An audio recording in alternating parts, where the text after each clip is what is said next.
Serangan bom Molotov dari orang tak dikenal terjadi di gereja Oikumene, HKBP di Samarinda, Kalimantan Timur. 7 orang dilaporkan terluka, diantaranya adalah anak-anak. Pelemparan bom Molotov terjadi sekitar pukul 10:15 waktu Indonesia Tengah, di mana saat kegiatan ibadah pertama di gereja selesai dan akan bergantian dengan jadwal yang kedua. Dan saat kejadian, jemaat gereja yang hadir berjumlah sekitar 70 orang. 7 orang korban mengalami luka berat dan juga ringan dan dibawa ke rumah sakit MUIS Samarinda.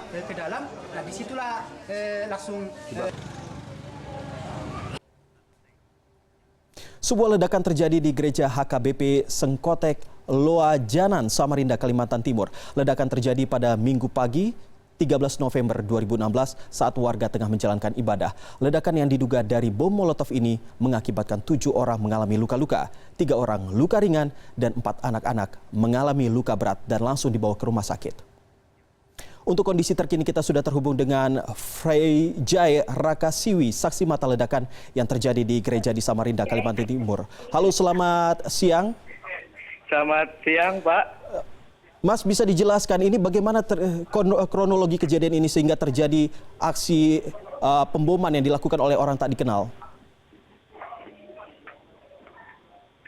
Ya, saya coba menceritakan ya. Ya, silakan.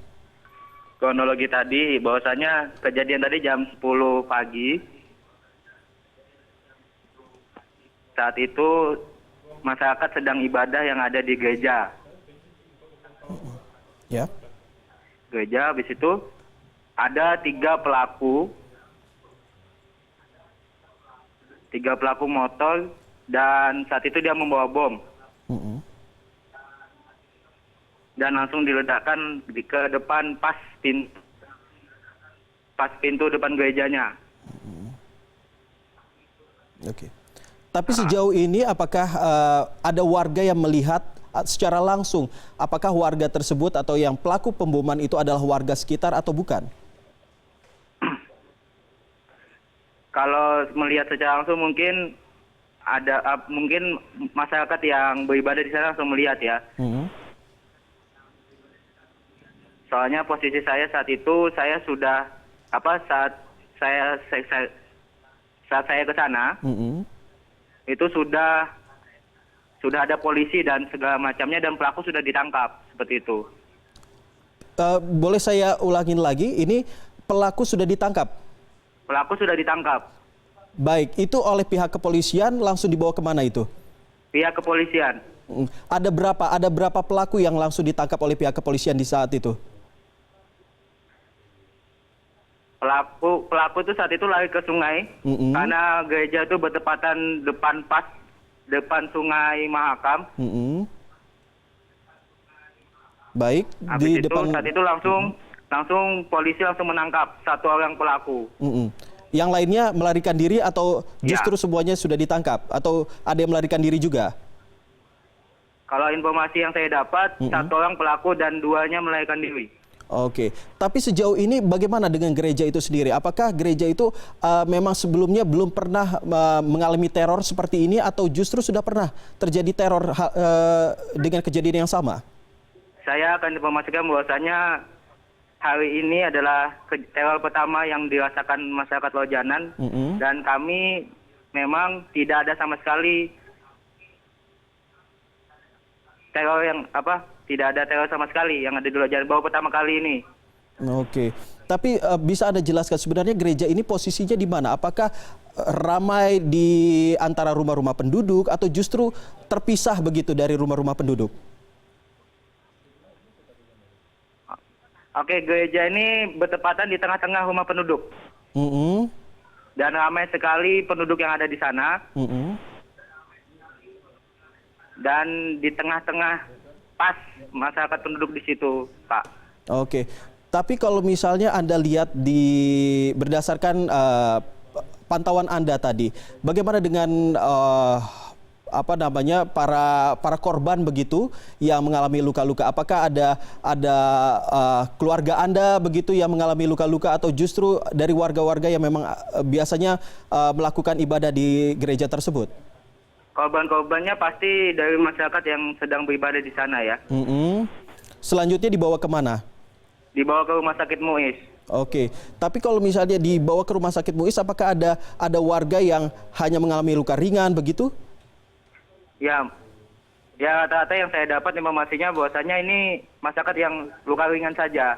Oke, dan bagaimana pula dengan jadwal ibadah sendiri? Apakah masih terus dilakukan hingga siang hari ini? Informasi yang saya dapat bahwasanya saat pelaku melakukan aksinya, ibadah tetap berjalan sebagaimana biasanya. Saya juga melihat Dan di situ juga ada banyak motor-motor yang rusak. Sebenarnya berapa banyak motor yang mengalami rusak di gereja tersebut? Itu yang ada di foto yang saya kirim tadi, bahwasanya itu ada 3 motor yang rusak parah akibat aksi tadi. Oke, bisa Anda jelaskan kembali lagi itu bagaimana kronologinya sehingga motor-motor tersebut bisa sampai hancur begitu, saya lihat ini di layar televisi. Ya, pelaku melancarkan aksinya memakai motor.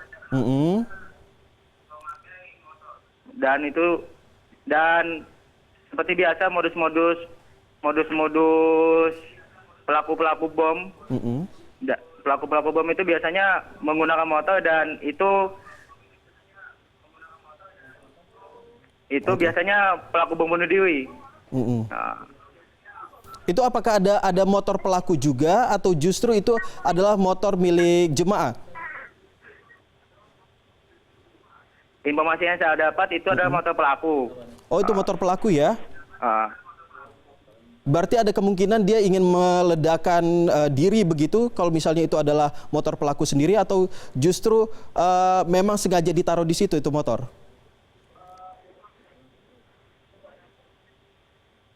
Ya, yang saya dapat informasinya saya di sana memang itu pelaku motor. Itu pelaku.